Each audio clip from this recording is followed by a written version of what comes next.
Kemarau panjang turut berdampak pada pemenuhan air baku pada perusahaan daerah air minum di Kabupaten Aceh Besar. Kondisi ini menyusul mengeringnya sumber air yang menjadi bahan baku sebelum didistribusikan ke pelanggan PDAM di Kabupaten setempat. Sulitnya memperoleh air baku mulai dirasakan perusahaan daerah air minum atau PDAM Tirta Montala, salah satunya pada unit layanan Siron, Kecamatan Ingin Jaya, Aceh Besar. Kondisi ini menyusul menyusutnya Krung Aceh yang menjadi sumber air baku sejak sebulan terakhir.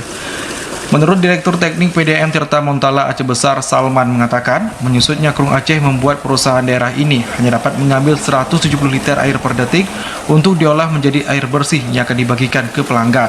Jumlah ini turun dari kapasitas produksi normal produksi air PDAM Tirta Montala yang mencapai 220.000 liter kubik per hari. Terbatasnya air baku dipastikan turut berdampak pada distribusi air bersih terhadap 22.000 pelanggan di wilayah Siron. Tak hanya 22.000 pelanggan PDAM di wilayah ini, kondisi serupa juga dirasakan pelanggan di 3 wilayah lainnya menyusul keringnya sejumlah mata air yang menjadi sumber air baku.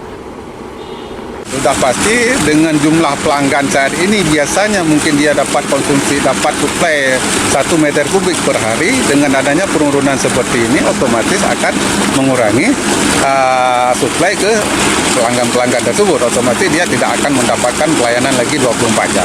Harapannya seperti itu. Pelanggan di wilayah Aceh Besar juga bisa berhemat air dengan melihat kondisi air sekarang yang semakin kritis, kebutuhan semakin banyak, artinya tidak ada cara lain saat ini hanya dengan berhemat air kita bisa membagi kepada masyarakat lain yang membutuhkan.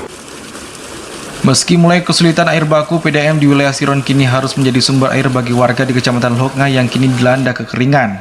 Setiap hari puluhan truk mengantri mengambil air untuk distribusikan ke Kecamatan Loknga. Tak hanya di wilayah Siron, sulitnya memperoleh air baku juga terjadi di 3 wilayah layanan PDAM Tirta Montala seperti Darul Marah dan Pekanbada.